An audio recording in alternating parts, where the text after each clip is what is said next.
তুমি তো কাশ্মীরা সিং, তুমি তো কাশ্মীরা সিং, তো কাশ্মীরা সিং।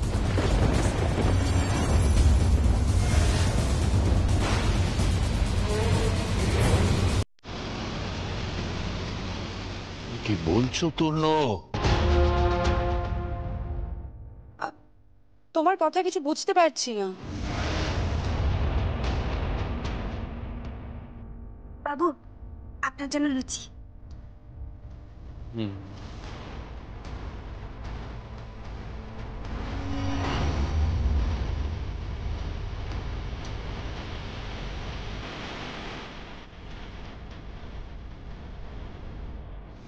তুমি তো কাশ্মীরা সিং এখানে?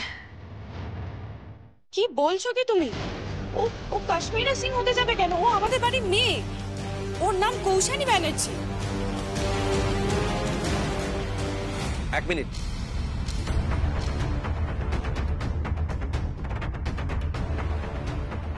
তূর্ণ, তুমি কি বলতে চাইছো? কাশ্মীরা সিং মানে সেই ক্রিমিনাল কাশ্মীরা সিং যে জাল ওষুধের ব্যবসা করে?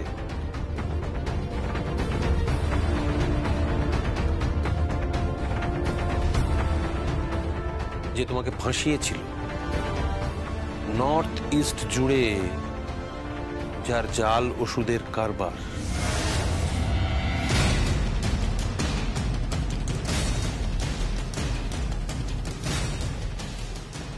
অ্যান্টিবায়োটিক থেকে শুরু করে, ভিটামিন থেকে শুরু করে, জীবনদায়ী সমস্ত জাল ওষুধের 2 নম্বরই কারবার করে যে। হ্যাঁ, এই সে যে আমাকে ফাঁসিয়েছিল।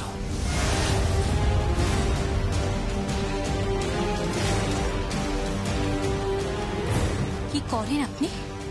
বিজনেস, মেডিসিনের পুরো নর্থ ইস্ট আমার আন্ডারেই আছে। সবটাই আমি দেখি, সবটাই। ও এখানে কি করছে? ওই তো কৌশানী, আমার মেয়ে। কৌশানীর যমজ বোন।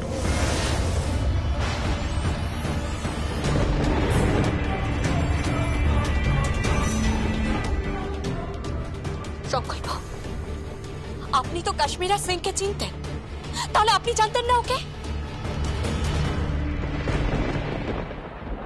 না, আমি তো কখনো ওকে মুখোমুখি দেখিনি।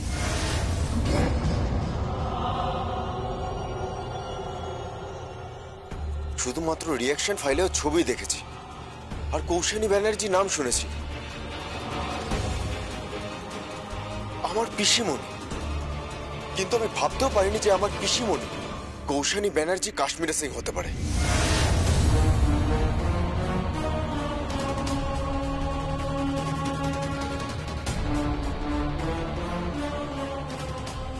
কাকে ফোন করছিস তুই?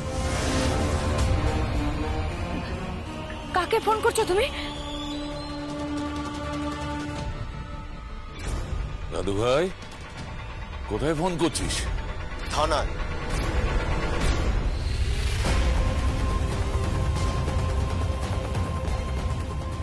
থানায়? হ্যাঁ, ওকে অ্যারেস্ট করা দরকার দাদা।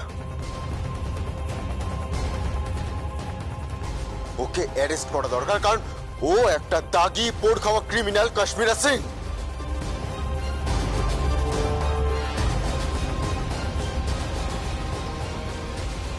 হ্যালো,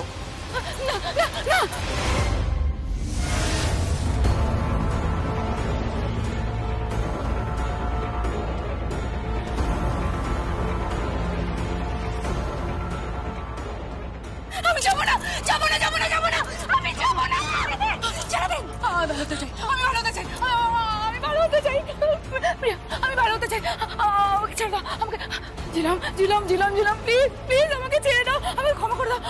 আমি ভালো হয়ে যাবো, আমি ভালো হয়ে যাবো। Daddy, daddy, daddy, daddy, please, please, আমি ভালো হয়ে যাবো। সত্যি বলছি, আমি ভালো হয়ে যাবো। আমাকে না, প্লিজ, প্লিজ আমাকে ছেড়ে দাও। আমি তূর্ণ, তূর্ণ, আমাকে মাফ করে দাও। তূর্ণ, প্লিজ আমাকে মাফ করে দাও। আমি জানি আমি পথভ্রষ্ট হয়ে গেছিলাম।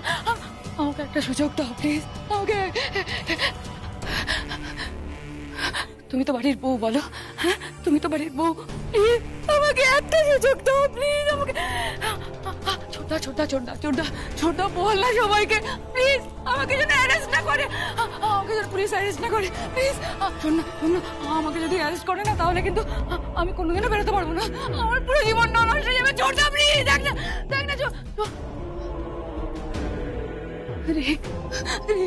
রিক প্লিজ, আমি আর তোমাকে কখনো বিরক্ত করবো না, কখনো বিরক্ত।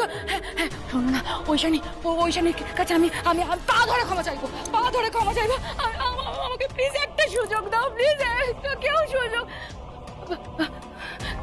নিলাম প্লিজ, আমি সবার পায়ে পড়ছি, প্লিজ তুন্ন প্লিজ, প্লিজ একটা সুযোগ।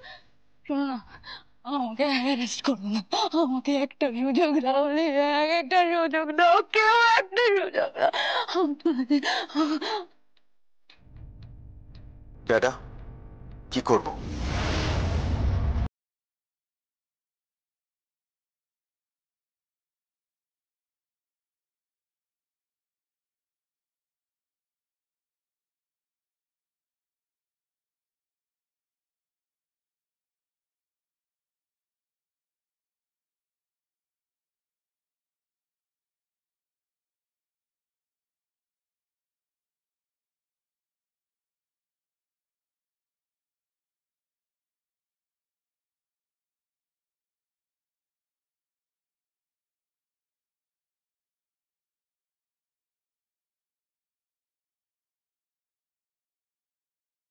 ওর জন্য সমাজ আমার স্বামীকে ক্রিমিনাল বানিয়েছে, তবুও বলবো সংকল্প, ওকে ক্ষমা করে দিন।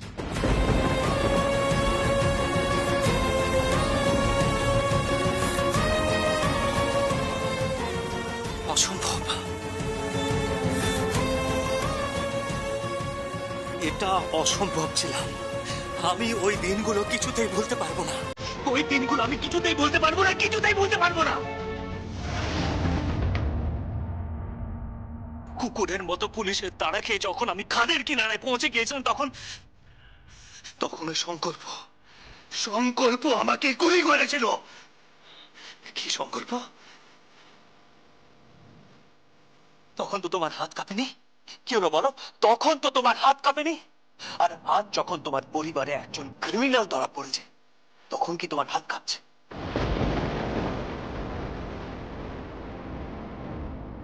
নাকি একজন পুলিশ অফিসার তার ডিউটি ভুলে গেছে? কি হলো, চুপ করে আছো কেন? কথা বলো, চুপ করে আছো কেন? জামাইবাবু, আমি হাত চাপ করছি, একটা সুযোগ দাও। আমার শাশুড়ি মায়ের বড় সাপ, পরিবারের সবাইকে নিয়ে এক ছাদের তলায় একসাথে থাকবে। জামাইবাবু তুমি বলো, তুমি বলে না তুমি কোনের পক্ষ? জামাইবাবু, দিদি বল না, একজন মা যা করে তুই তো আমার জন্য তাই করিস, বল কি বল না। তুই কি কখনো চাইবি তোর বোন যখন এই পরিবারে ঢুকবে, আমার শাশুড়ি মা যখন আমাকে বরণ করবে, এই পরিবারের কেউ ঘুরে হাজত মাসে কাঁদবে? কিরে বল না দিদি, বল না।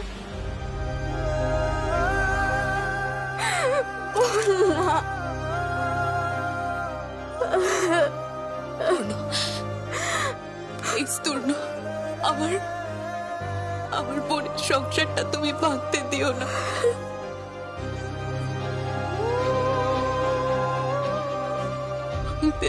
তোর না। আর আমার ঘর, আমার সংসার, হ্যাঁ, আমারও ঠিক এই কথাটাই মনে হয়। কাশ্মীরা সিং এর মতো একজন ক্রিমিনালকে এইভাবে ক্ষমা করে দেওয়াটা একেবারেই ঠিক হবে না।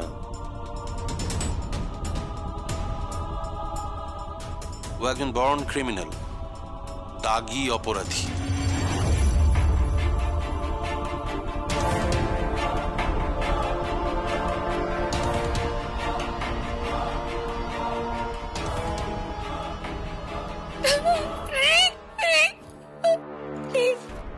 একবার, জাস্ট একবার, একটি মুহূর্তের জন্য ক্ষমা করে দাও, প্লিজ ক্ষমা করে দাও, প্লিজ প্লিজ ক্ষমা করে দাও না, প্লিজ।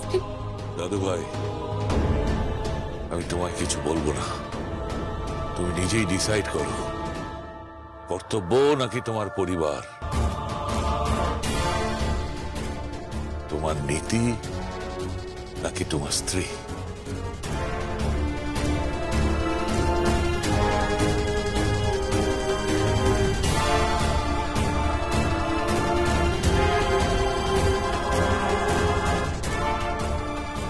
প্রিয়ম, তুমি আরেকবার ভেবে দেখো। প্রিয়ম ভেবেই বলছে,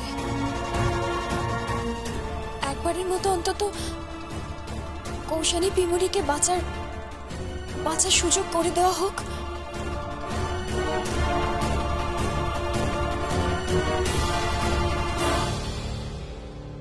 প্লিজ ভাইয়া, মামিকে বিমুখ করিস না।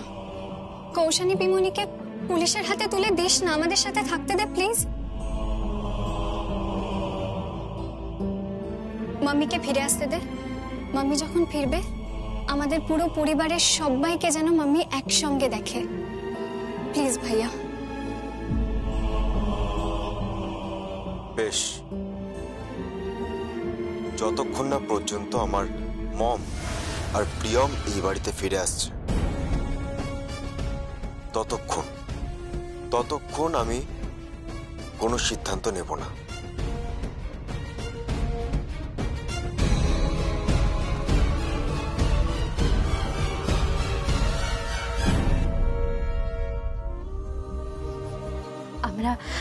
আমরা যে কাজের জন্য আজকে এখানে এসেছিলাম সেটা হলো আজকে আমাদের কামালপুরের ছোট্ট গ্রামে আমাদের বাড়িতে খাওয়া দাওয়ার ব্যবস্থা আছে।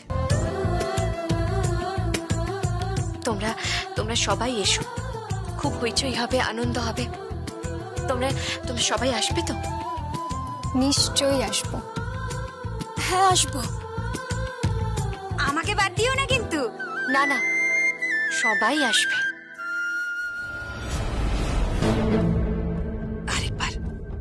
আরেকবার বোকা বানালাম। আবেগ কি অদ্ভুত জিনিস না? চোখের জল যেন এক বিচিত্র জিনিস। নি সা সা নি সা সা নি রে নি রে সা রে মা গা পা মা ধা সা রে মা পা রে সা।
অসাধারণ, অসাধারণ, অনবদ্য।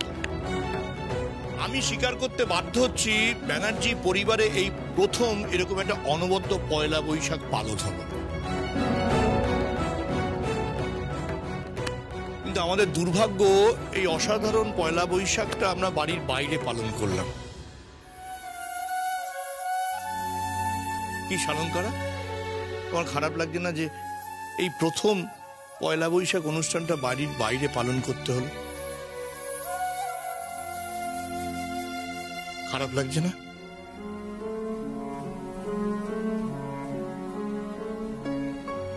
ফিরে চলো সালঙ্কা, আমি তোমাকে বলছি বাড়ি ফিরে চলো। না গো, আমি এখন ফিরবো না। আমি তখনই ফিরবো যখন ওই বাড়ির দরজায় দাঁড়িয়ে আমি আমার বৌমাকে বরণ করতে পারবো।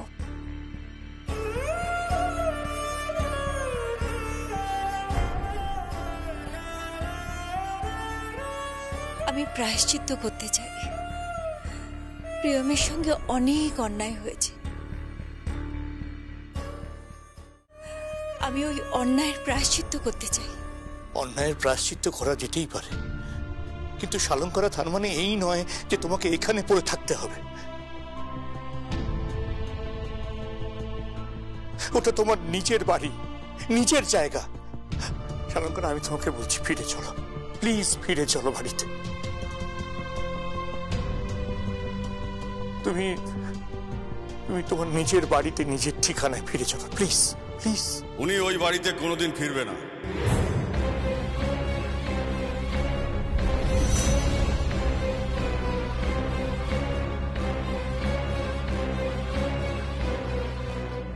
চালঙ্করা ব্যানার্জি ওই বাড়িতে কোনোদিন ঢুকবে না।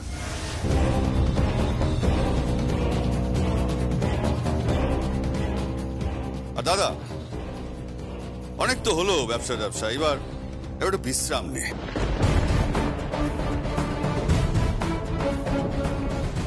তুই যদি বলিস আমি তোর আর বৌদির হরিদ্বারের টিকিট কেটে দিই,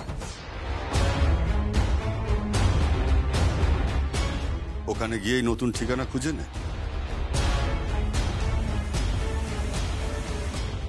কি বলছিস সুভাষ? হ্যাঁ, ওই বাড়িতে আমরা আর ঢুকতে পারবো না? তুই আমাদের ওই বাড়িতে আর ঢুকতে দিবি না? না, দেব না।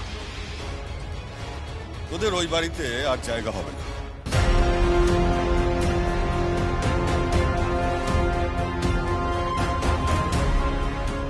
ওই বাড়িতে তো ওনাদের জায়গা হবেই, আপনি আটকাতে পারবেন না। আপনি আমাদের মেয়েদের কি ভেবেছেন বলুন তো? আপনার হাতের পুতুল, যখন যেমন ইচ্ছা হবে সুতো ধরে টানবেন আর আমরা নাচবো। আপনি কি মনে করেছেন বলুন তো? কি হলো বলুন? শালঙ্কারা ব্যানার্জি না আমি, কেউ জলে পড়ে নেই। আমি জানতামই না ওইভাবে আমার বিয়ে হবে। দিদির জন্য বিয়ের বেনারসি তৈরি করছিলাম।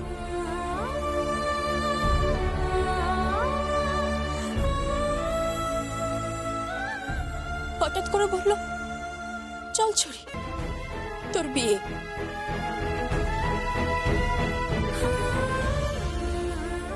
বোন, ও বেনারসি তোকেই পড়তে হবে।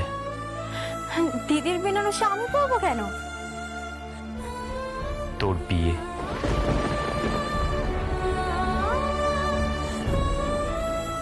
জোর করে আমাকে বিয়ের পিড়িতে বসানো হলো।